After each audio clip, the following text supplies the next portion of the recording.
자, 그 다음에 곰팡이인데요. 그러니까 제가 계속 수업 시간에 계속 반복을 시켜드렸죠. 그 이유가 뭐냐면 식품위생은 정답이 없어요. 이건 계속 반복할 수밖에 없어요. 그래서 자꾸 반복을 해서 여러분 머릿속에 새겨놔야 되거든요. 그래서 여러분들 이 식품위생은 말씀드렸죠?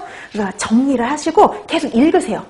그 이름들이 익숙해질 때까지 계속 읽어서 반복하는 방법밖에 없어요. 그렇기 때문에 되도록이면 계속 여러분들께 반복시켜드리니까 틀려도 좋으니까 답을 하세요. 그래야지 여러분들이 입을 움직여야지 한 번 더 머릿속에 각인이 되거든요.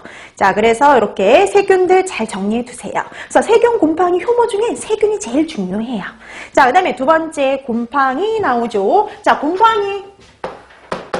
이 곰팡이 같은 경우에는 편성호기성이에요. 편성호기성.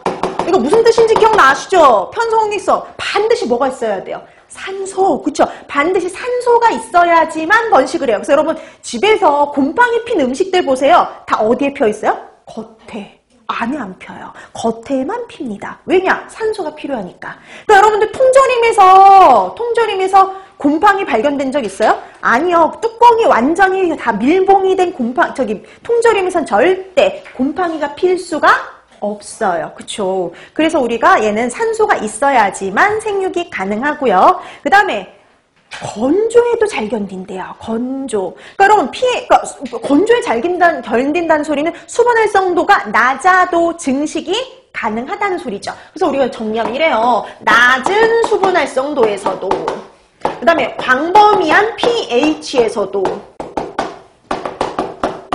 생육이 가능합니다. pH가 여러분 숫자는 정확하게 몰라도 돼요. 그럼 거기 pH 보세요. pH가 2에서 9 사이에까지 다 이렇게 다 생육이 가능하대요. 세균은 증식하기 어려운 그런 환경에서. 근데 그 수치를 기억 못해도 된다는 거예요. 그냥 되게 넓은 범위에서 잘 생육하는구나 이렇게 생각하시면 돼요. 근데 어떤 식품에서도 문제가 되는 거예요? 산성식품에서도 이렇게 되는 거죠. 그 다음에 생육 환경을 보면 온도를 보면은 온도는요 얘도 중온균에 해당이 됩니다. 중온균. 근데 온도가요 세균보다는 조금 낮은 온도도 증식이 가능해요. 세균보다 낮은 데에서도. 그래서 여러분 간혹 냉장고에 보관한 파 같은 데에서 까만색 뭐가 이렇게 생긴 거 보시지 않아요? 그게 곰팡이에요. 곰팡이 핀 거예요. 그러니까 우리가 이런 또 이 냉장 보관했을 때 곰팡이가 또 잘 핍니다. 그래서 이렇게 낮은 데에서 저온에서 잘 증식하는 곰팡이도 존재를 하죠. 자, 그러면 보통 곰팡이는 특히 이제 제일 중요한 건 이거예요. 어떤 식품에서 문제를 일으킬 거냐? 이거예요. 보통 세균이 잘 증식 못하는 곳에서요. 여러분 세균이 잘 증식 못하는 곳, 낮은 수분 활성도의 식품. 쉽게 말하면 뭐예요? 건조식품. 이런 데죠. 건조식품. 대표적으로 뭐가 있을까요? 곡류 같은 데에서. 이런 데서 문제가 되죠. 곡류, 건조식품에서 세균이 잘 번식 못해요. 수분이 얼마 없으니까.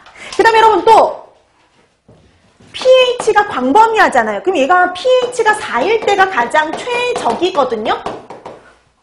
산성식품에서 문제가 돼요. 산성식품. pH가 산성인 식품요. pH 말했어요 분명히. pH가 산성인 식품. 여러분 pH가 산성인 식품의 대표적인 거 뭐 있을까요? 과일들이요. 여러분 우리 귤 같은 거 시큼하죠? 네, 보통 과일들. 그래서 여러분 겨울철에 귤 생각해 보세요. 귤 잘못 보관하면 거기에 못 펴요. 하얀색 곰팡이들 피잖아요. 그쵸? 자, 그래서 산성식품, 과일, 채소 이런데요. 그럼 채소에서도 균들이 잘 번식 못해요. 펙틴 성분을 잘 분해하는 곰팡이들이 문제가 됩니다. 그 다음에 또 어떤 식품에서 문제가 되느냐? 여러분 이 잼이라든지 그 다음에 요즘에 과일청들 되게 많이 이렇게 만들지 않아요? 근데 과일청 잘못하면 위에 까맣게 피는 거 보신 적 있으세요? 그게 다 곰팡이들이에요. 자, 그래서 이런 당 절임 식품들, 당이 들어간 당 절임 식품이나 염장 식품에서 문제를 일으켜요. 이런 데에서 균들이 잘 번식을 못 하거든요. 그래서 균들이 잘 번식 못하는 건조식품, 곡류, 산성식품, 과일, 채소, 당 절임, 염장 식품에서 문제가 되는 거 곰팡이 이렇게 기억해 두시면 돼요. 자, 그 다음에 세 번째 효모입니다. 효모. 여러분 효모는 아주 간단하게 기억하자고요. 자, 효모는 곰팡이하고 유사해요. 곰팡이하고 유사하다. 유사해요. 자, 곰팡이하고 유사해요. 그러니까 이거예요. 낮은 수분 활성도, 광범위한 pH, 중원균이긴 하지만 저온에서도 생육이 가능하다. 이게 다 똑같다는 거예요. 요 2번이 비슷하다는 소리입니다. 비슷해요. 생육 환경이 비슷해요. 유사해요. 다른 점이 그럼 뭐냐? 얘는 뭐가 다르냐면요. 통성이에요.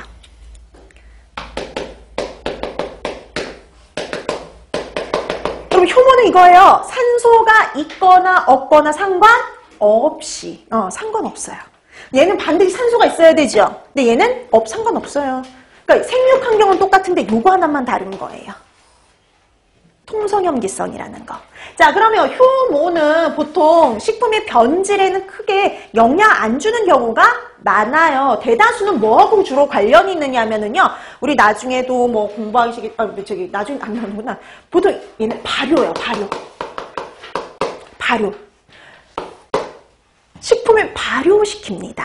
그래서 우리 왜 김치를 발효시킨다든지 그 다음에 우리 발효주 같은 것들 이런 것들 다 효모의 영향을 받아요. 그러면 발효하고 관련 있고 식품의 변질과 관련 있는 경우 특히 어떤 경우가 있느냐면은요.